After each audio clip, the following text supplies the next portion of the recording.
কেমিস্ট্রিটা হয় কি প্রথম কাজ আমরা করেছিলাম টান। তো টানের আমাদের যেই সবচেয়ে কঠিন দৃশ্য ছিল তখন আমার আর বুবলির ইন্ট্রোডাকশনও হয়নি। তো রায়হান রাফি সাহেব আমাদেরকে প্রথম দিন ওই সবচেয়ে কঠিন দৃশ্যটা করতে দিয়েছিল এবং সবচেয়ে রোম্যান্টিক সিন আমি বলবো। তো আমার মনে হয় ওই সিকোয়েন্সের পর থেকে এবং টান করার পর থেকে আমরা সামহাও একজন আরেকজনের সাথে পারফর্মার হিসাবে একটা কমফোর্ট জোন তৈরি হয়েছে।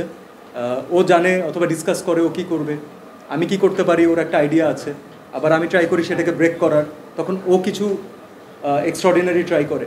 So this is a very healthy relationship কাজের ক্ষেত্রে, এবং she is very much punctual, she is a good human being, সেটে সবাইকে হেল্প করে। আমরাও ট্রাই করেছি ওকে হেল্প করার, কারণ এই সিনেমা করতে করতে ওর MBA ফাইনাল পরীক্ষা দিচ্ছিল। তো আমাদের একদিন আছে যে আমরা সকালে শিফট শুরু করেছি সকাল 5:30টায়, যেন সে তার এক্সাম দিতে পারে। তো এটাতে আমার মনে হয় সেও খুশি হয়েছে যে টিমের পক্ষ থেকে ওকে সাপোর্ট করা হচ্ছে। আর অ্যাক্টিং ওয়াইজ যদি আমি বলি, she gave her heart out এই ফিল্মের যতটুকু সে শুটিং করেছে। তো এতটি ইমোশনালি সে যে কানেক্টেড থাকবে, এটাও দর্শকদের জন্য আমার মনে হয় বিউটিফুল একটা এক্সপিরিয়েন্স হতে যাচ্ছে। দর্শক কী পাবে সেটা প্রস্তুত করার মতো কোনো স্কোপ আমি পাইনি, কারণ আমি আপনাদের জন্য ঈদের সিনেমাই রেডি করছি। সেটা টিম জানে দর্শক কী পাবে। তবে আমি বিশ্বাস করি যে টিমের পক্ষ থেকে যদি দর্শকদের জন্য কোনো একটা উপহার রেডি করা হয়, সেটাই আমার জন্য বড় উপহার হয়ে থাকবে। আর দর্শক হিসাবে যারা ভালোবাসা দিয়েছেন তাদের কাছে বার্থডে গিফট একটাই হবে, তারা যদি সিনেমাটা দেখতে আসেন।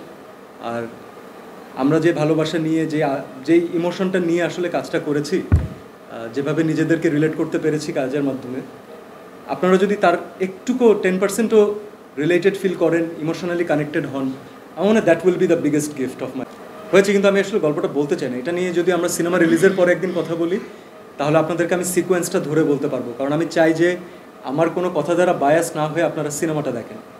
আসলেও করতে পারি না, তো লাভ কী? আমার কাছে বেশি সিনেমা ম্যাটারই করে না। আমার কাছে ম্যাটার করে আমি যে গল্পটাকে রিলেট করতে পারছি এরকম সিনেমা অ্যাটলিস্ট প্রপারলি বছরে একটা হলেও আসা। এবং আমার প্রিভিয়াস কাজের মাধ্যমে আপনারা একটু খেয়াল করেছেন লাস্ট 2 ইয়ার্স ধরে কী করছি, তার রেজাল্ট এখন আপনাদের সামনে আসছে। সো ইটস অবভিয়াস যে আমি আসলে খুব ফাস্ট কাজ করতে পারি না, রেগুলার চাইলেও এখন আর নিয়োজিত করতে পারি না নিজেকে। অনুরোধে ঢেকি গেলা বন্ধ করে দিয়েছি, বেশ অনেক বছর হলো। সো ধুমধাম সাইন করলাম, সাইনিং মানে নিলাম, সেটাও আমাকে দিয়ে হচ্ছে না। তো আমি যে কদিন কাজ করব, আমি আমার মতো করে কাজ করতে চাই।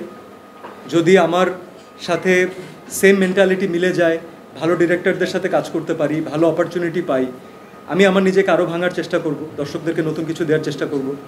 যদি না পাই, that's also okay, I will create something for me ইনশাল্লাহ, but I won't stop trying because giving up is not part of my character. Thank you.